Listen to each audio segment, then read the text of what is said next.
Bom,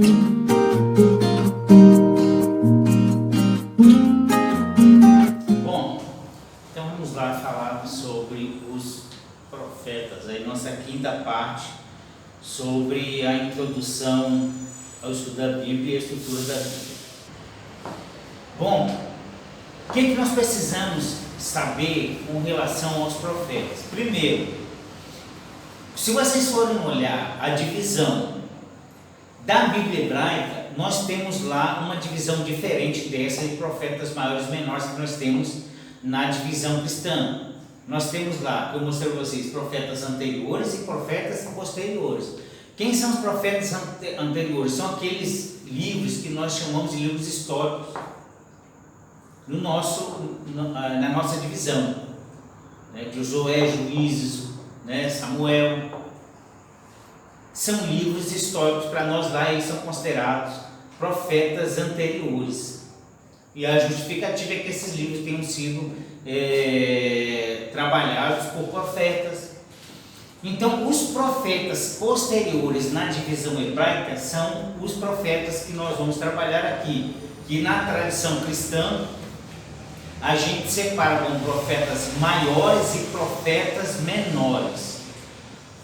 Por que os livros dos profetas estão lá? Porque é livro dos profetas. Os livros normalmente levam o nome de seus profetas.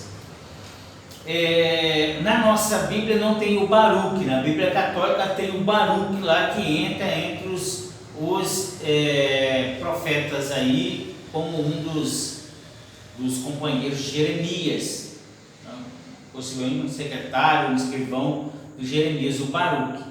Mas na nossa Bíblia não tem, na Bíblia tradição protestante não tem Baruque lá.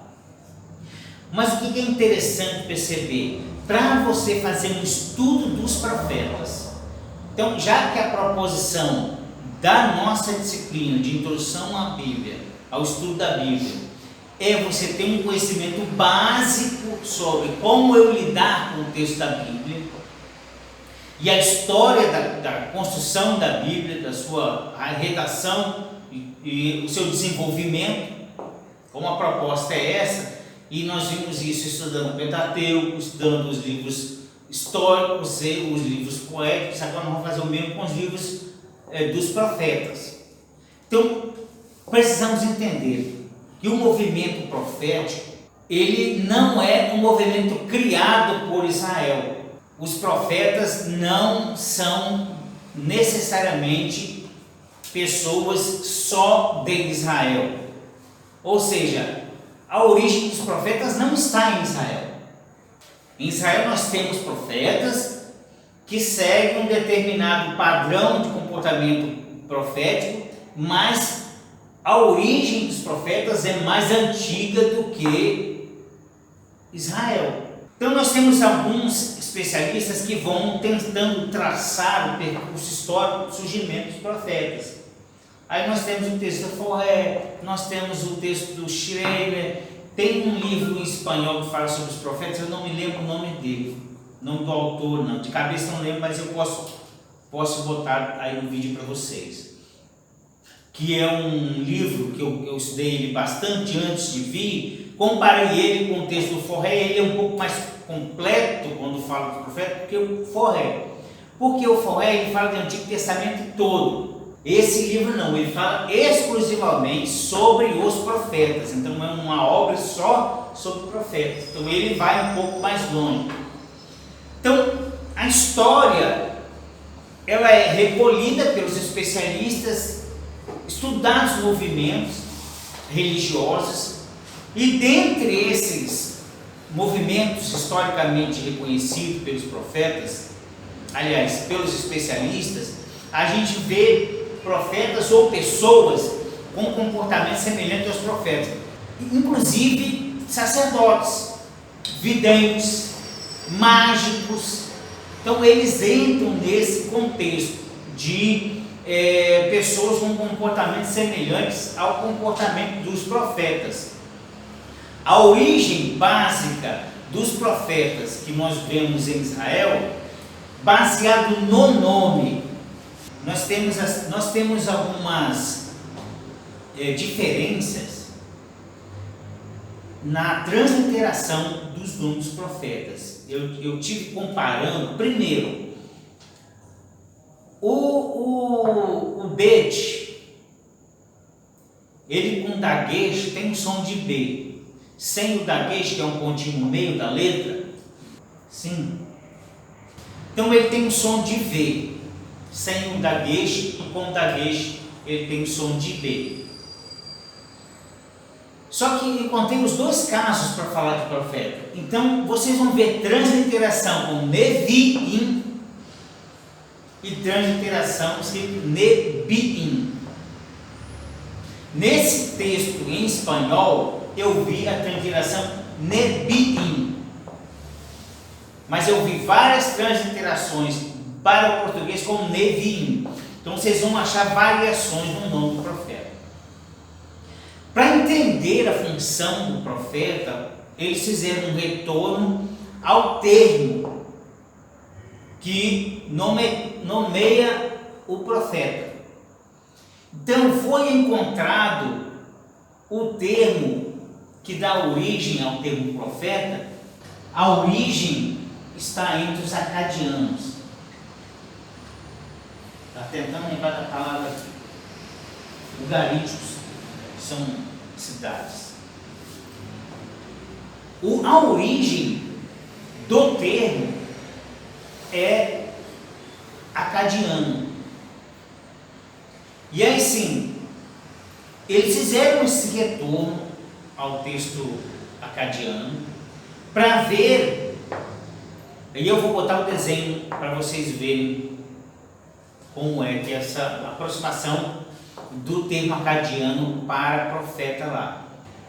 E assim, esse termo no acadiano, qual é o sentido dele lá? O sentido dele é alguém que fala no lugar de alguém. Isso é interessante, a concepção de compreender a origem do termo profeta, você entender a função do profeta. É claro, não fecha nisso aqui, vamos mais adiante um pouquinho. Falar em nome de alguém ou falar por alguém.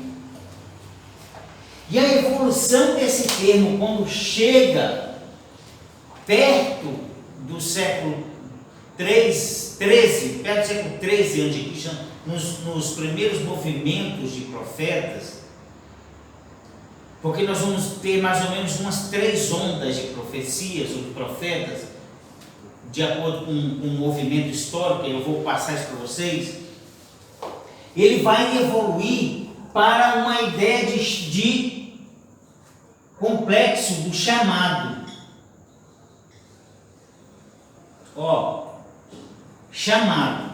Então vai somar o chamado, a ideia de chamado, somando com uma ideia posterior evoluída para chamado, a gente vai ter a ideia básica de que o profeta, segundo sua etimologia, ou segundo a evolução da etimologia do termo, é chamado para falar por alguém ou no lugar de alguém. Então, fazendo esse retorno na história para compreender como é que evoluiu o termo profeta, aí eles começam a compreender como é que funcionou isso. Então, o Neviim, em Israel, nós temos um primeiro movimento. O primeiro movimento, ele está transitando entre um momento perto da estadia no Egito até a peregrinação. Desse movimento aqui, nós vamos ver um princípio de movimento de profetas que nós não temos assim, vamos dizer, uma clareza de como é que acontece isso lá. Em termos de quê? Como é que uma pessoa se torna profeta ou aquilo que dá a ela a característica de profeta? Nas religiões acadianas, o movimento está atrelado ao movimento religioso. Em todos os casos, todos os retornos históricos, o profeta está num triângulo, sempre. Está aqui o profeta, está aqui a sociedade e está aqui a religião. O movimento profeta ele tem presença nesse princípio aqui. Tem um indivíduo, tem uma sociedade, tem uma religião. Normalmente pode ser encontrado aqui uma perspectiva política também, mas é complicado você separar a política de religião, não só de Israel, como em povos antigos também, principalmente os acadianos. Os governos eles estão muito sustentados na ideia de que o divino é o responsável por colocá-los lá naquele lugar, ou ele mesmo é uma figura divina. Então, nesse primeiro movimento profético, nós encontramos Moisés, Arão e Miriam. Olha, vocês não se assustem em ver Miriam em textos com Maria, tá? Porque Miriam é Maria. O fato desses três aqui serem considerados profetas, Moisés, Arão e Miriam, entrarem no catálogo de profetas, a gente pensa o seguinte: a questão profética gira em torno de quê? Vocês já leram uma profecia de Miriam? De Arão? A gente não tem, pelo menos com clareza, uma profecia de Miriam ou de Arão. Moisés é possível que se encontre lá alguns textos atribuídos a ele, embora não sejam de Moisés, mas você pode encontrar textos atribuídos a ele lá. A gente não sabe ao fato se Miriam entra na categoria de profeta porque ela cantou. Sim, então em alguns casos a ideia de profeta está relacionada à música, à poesia também. Esse primeiro movimento profético aqui, ele é um movimento bem diferente do movimento profético que vem surgir depois. Depois do período que eles entram na terra, a gente vai encontrar o período dos juízes, que o comportamento profético é bem diferente. Então você surge, por exemplo, um profeta, um movimento profético aqui, não muito claro. Depois surge um movimento profético no período de juízes, que profetas andam em grupos de profetas, grupos de dezenas de profetas. Então não se tem uma ideia clara, por exemplo, se o profeta ele nascia em uma família e se tornava profeta, ou ele nascia em família de profeta, era filho de profeta e aí se tornava profeta também. É uma concepção de que, por exemplo, andavam nesses grupos, e entra também a ideia de categoria de escolas de profetas. Elas aparecem no contexto.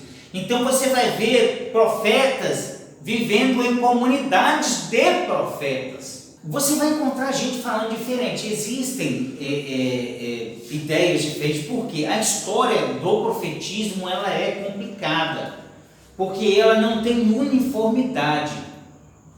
Você vê esse primeiro movimento, um segundo movimento onde profetas andam em comunidade, andam juntos, até o primeiro momento da monarquia de Israel. Depois do início da monarquia de Israel, vocês vão ver uma coisa interessante. O primeiro rei de Israel, quem foi? E ele era o quê? Ele é contado entre profetas, ele foi contado profetizando. Você vai encontrar, por exemplo, um momento em que profetas ungem o rei. Olha como é que é diferente um comportamento profético, um momento profético de outro. Outro caso também, você vai ver em determinado período da monarquia que profetas frequentam o palácio, frequentam a corte real. Vão até lá de vez em quando, pelo fato de ter uma proximidade, pelo fato de ungirem reis, pelo fato de serem consultados. Vocês vão encontrar que profetas de Israel convivem com profetas de Baal. Aí sim, depois de um segundo momento da monarquia, até o período do primeiro de Davi e Salomão, até Davi e Salomão, nós vamos ter uma frequência de profetas na corte. Aí nós vamos ver Natã, que vai visitar Davi, que dá sentenças para ele por causa do pecado dele. E o profeta ele é recebido no palácio. Então tem uma relação entre o profetismo e a corte de Israel, em determinado momento.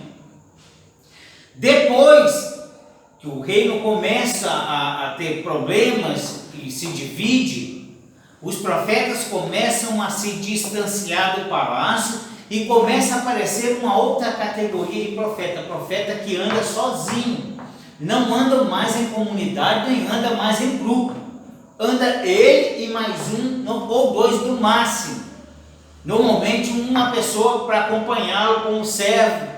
Isso está claro nos textos lá. Você vai ver o caso de Elias, vai ver o caso de Eliseu, e o distanciamento desse grupo de profetas, essa nova fase do profetismo do palácio. E aí começa uma relação entre profetas de Israel e a corte de Israel. E já é um segundo movimento profético. E o mais interessante é como que o profetismo é visto em Israel, ou como um profeta está em Israel, e a ideia de profeta que a tradição cristã carrega hoje. Porque não é possível você ser profeta em Israel se não tiver um amplo conhecimento da lei. Porque o profeta ele vai funcionar como um fiscal da lei. Se você não sabe ler, não é profeta, não tem condições. Hoje a concepção de profeta é frouxa, que não tem relação nenhuma com o profetismo do texto bíblico. Olha aqui, e isso não é só no Antigo Testamento, tá? Porque no Novo Testamento, profeta, em algumas comunidades, é ministério, que aparece lá. Então havia lá alguns mestres, doutores e profetas. Profetas é uma segunda categoria. Quem são os profetas? O profeta ensina na comunidade, não é necessariamente aquele que fica distribuindo profecia. A gente tem a ideia na cabeça hoje que o profeta que levanta lá no meio da igreja e começa a falar, mas não tem a sensibilidade de pelo menos ler a Bíblia uma vez por semana, que seja. Então a concepção de profeta que nós temos hoje é puro místico, é um místico que nós temos a concepção de profeta, quando na verdade o profeta ele é extremamente conhecedor da lei de Israel. E na era cristã, ele é um conhecedor da lei, ele é alguém que ensina nas comunidades.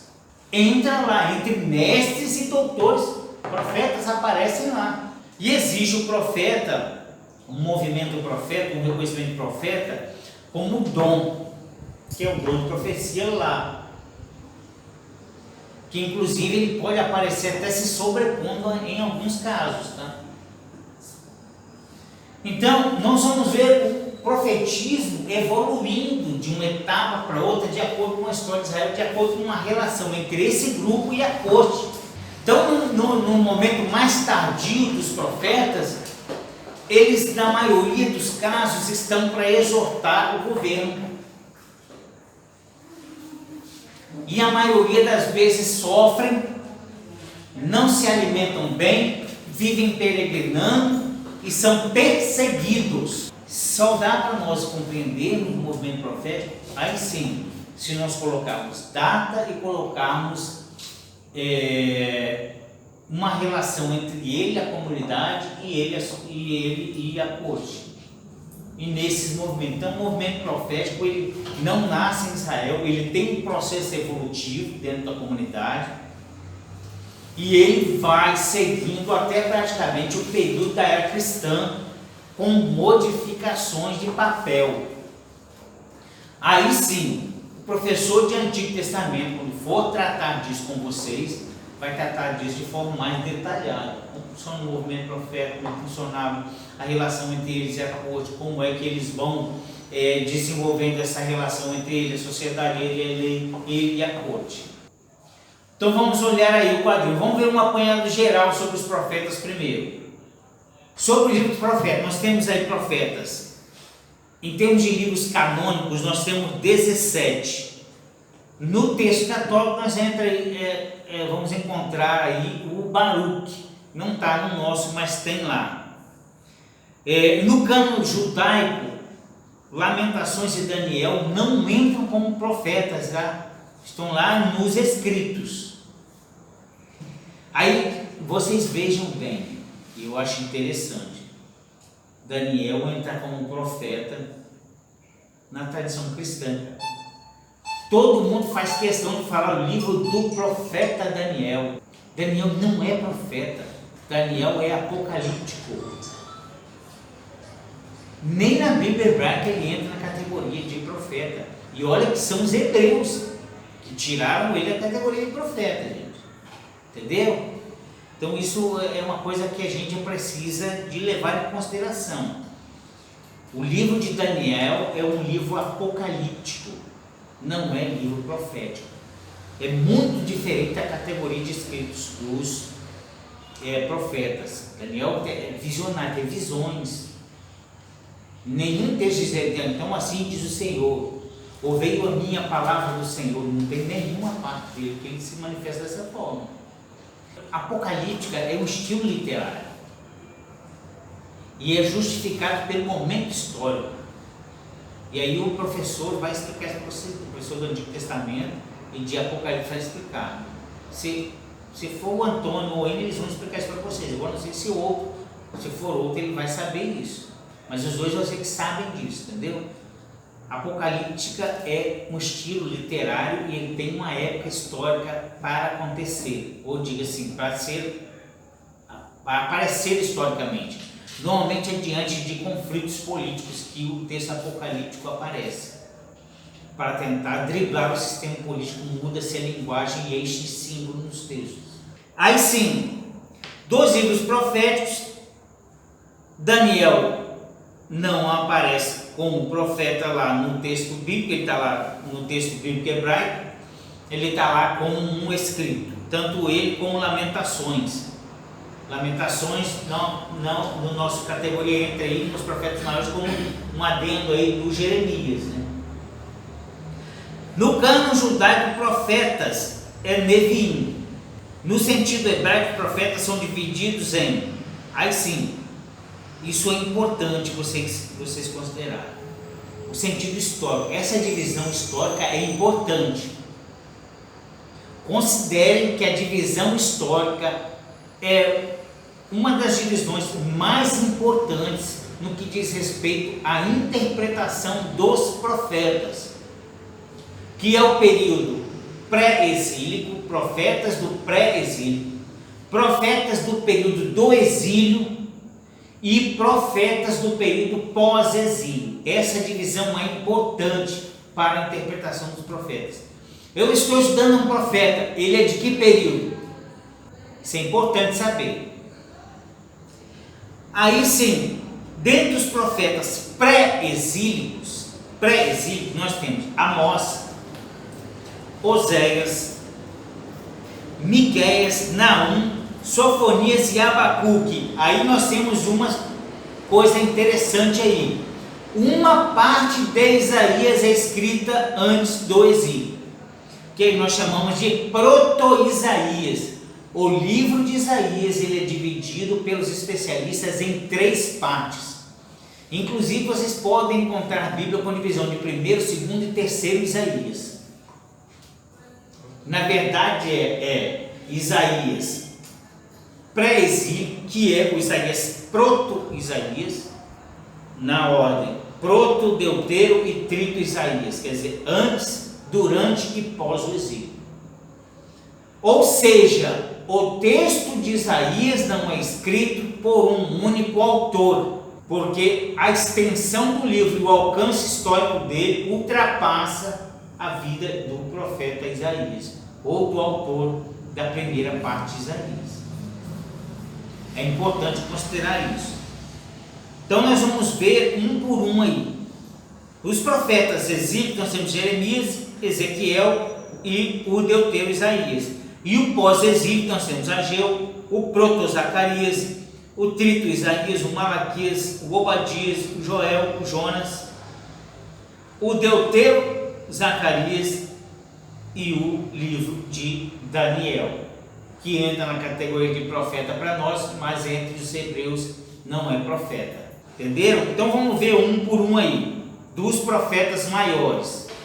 O profeta Isaías contém ali 66 capítulos o livro, e tem uma divisão pela crítica de proto-Isaías, deutero e trito-Isaías.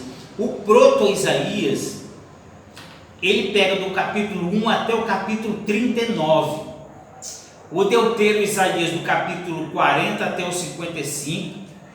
E o trito-Isaías do capítulo 56 até o 66. Aí só essa primeira seção, que é o proto-Isaías, que é atribuída a Isaías ou a escola de Isaías. Porque o profeta, ele nasceu em torno de 765 a.C. E aí você vai ver que o restante do livro de Isaías é posterior a ele. Por isso que não dá para atribuir a Isaías todo o conteúdo.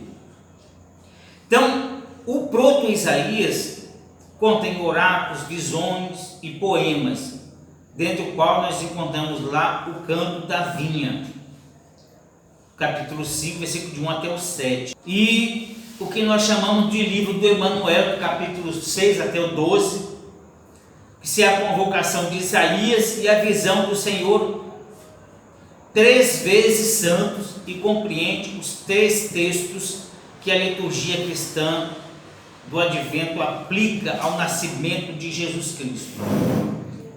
Aí sim, a seguir encontra-se os oráculos contra as nações, que vai do capítulo 13 até o 23, o denominado Apocalipse, lá do proto-Isaías, que vai do 24 até o 27, os oráculos sobre Israel e Judá, no tempo do rei Ezequias, que vai do 28 até o 33, e um pequeno Apocalipse contra Edom e sobre o triunfo de Jerusalém, que pega o capítulo 34 até o 35, né? E por fim, um apêndice histórico parcialmente em prosa sobre o acontecimento relacionado a Isaías e Ezequias, com a milagrosa cura dos dois, né? Com a cura deles, do 36 até o 39.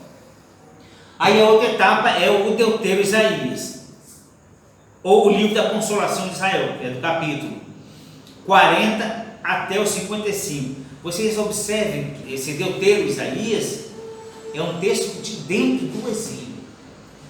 Olha, pelo texto e o que ele fala, desse consolo, essa fase vai passar, toda essa pretensão do profeta, deixa claro que eles estão num momento de escravidão.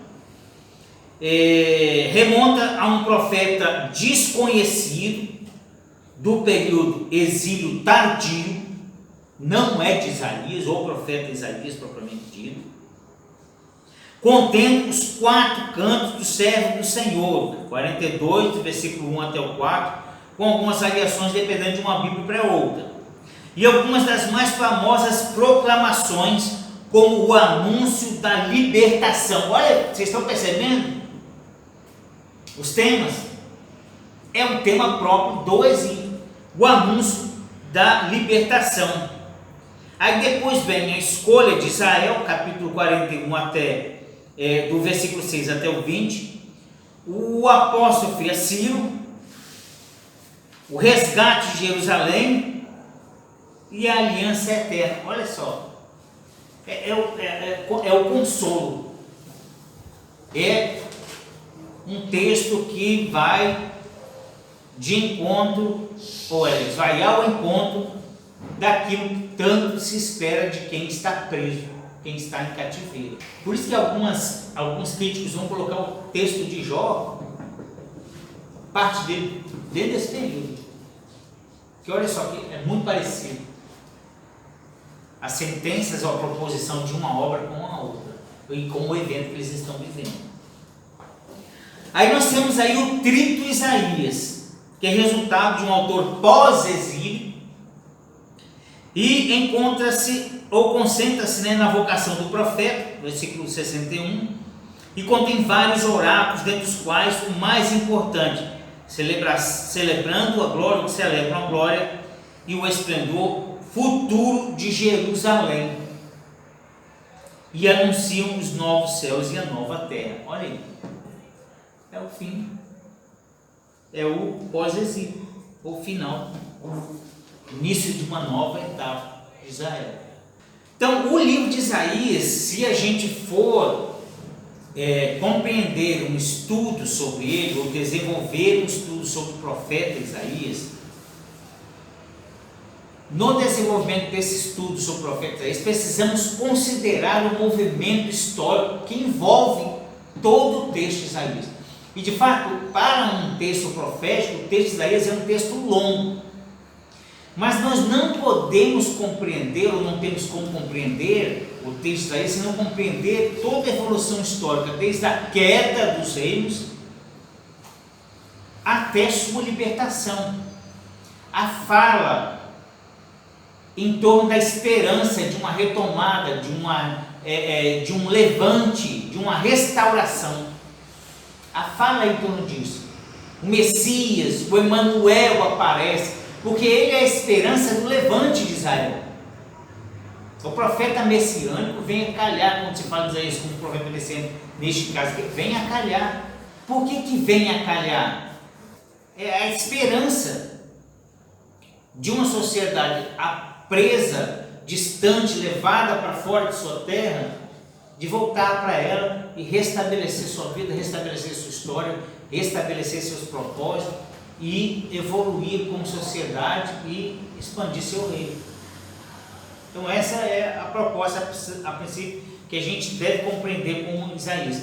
Leia Isaías contextualizado, como todos os profetas, mas é preciso compreender o movimento da história de Israel para compreender a fala dos profetas. Não se lê profeta solto. A gente cansa de ver pregadores aí lendo o profeta de Abacuque. Olha aqui, Abacuque, ele está onde aqui? Está lá no primeiro momento, quando Israel está vivendo seu pior momento, em que ele vai cair no cativeiro. Aviva, ó Senhor, a sua obra, no meio dos anos a notifica. É o pior momento da vida de Israel esse.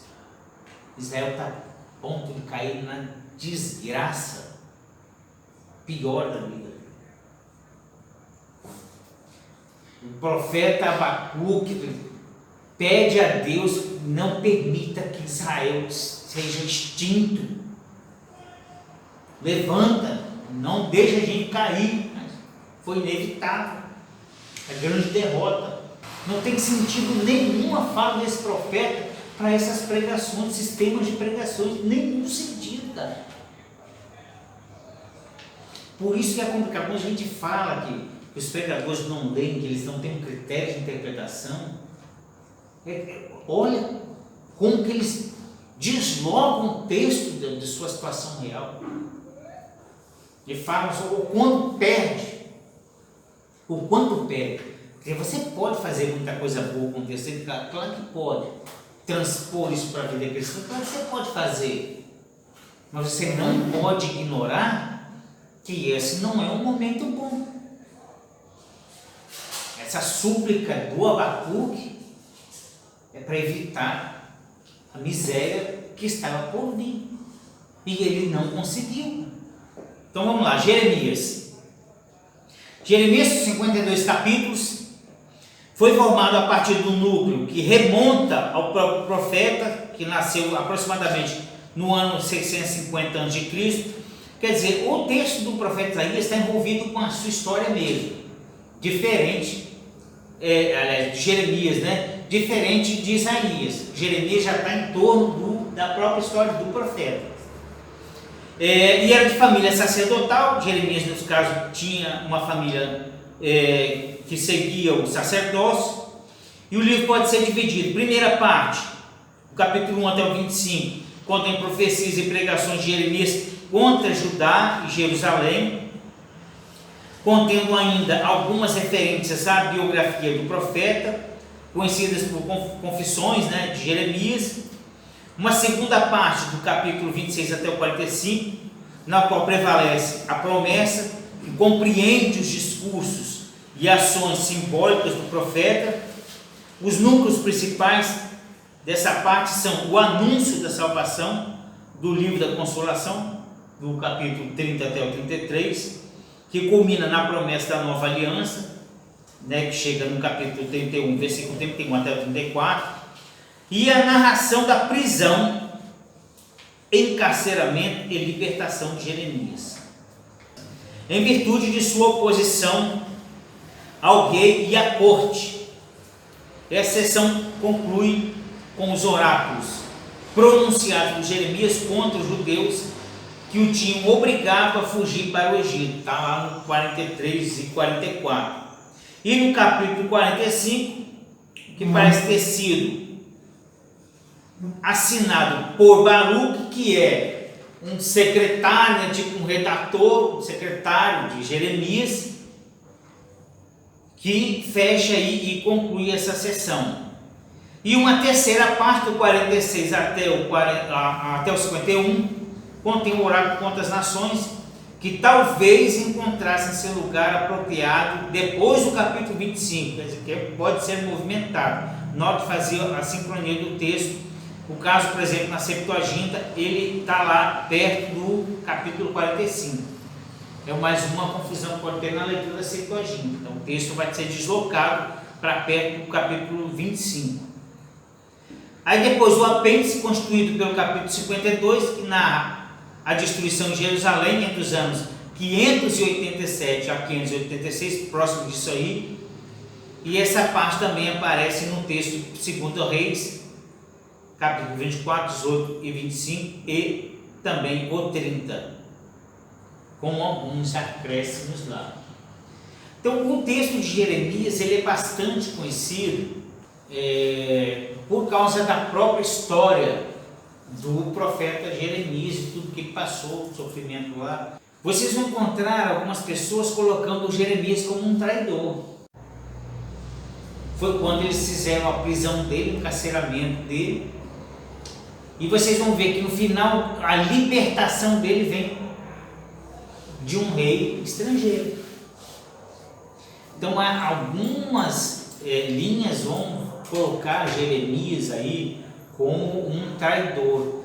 Assim como muita gente fala também do Flávio José, tá? Mas, por exemplo, antes de Jerusalém ser destruída por Roma, aí na segunda metade do primeiro século, que o Flávio José faz algumas exortações para judeus, aqueles judeus da Revolução, segurarem, não criarem a revolta, porque a tendência era Roma dizimar e destruir todo mundo, e Flávio José parece ter exortado os judeus para não fazerem isso, mas não foi atendido, e aí aconteceu a destruição de Jerusalém, a destruição do templo, muito perto ali do Concílio de Jamnia, onde ficou definido o cânon do Antigo Testamento pelos judeus. Então o caso de Jeremias é muito parecido, ter sido visto como traidor pelos judeus, como Flávio José também ter sido visto como traidor para alguns grupos ali de judeus. Bom, a gente fecha aqui essa parte dos profetas maiores. No nosso próximo encontro a gente dá sequência e fala sobre o restante. Então, gente, nessa parte a gente fecha aqui. Obrigado a todos e a gente se vê no nosso próximo vídeo.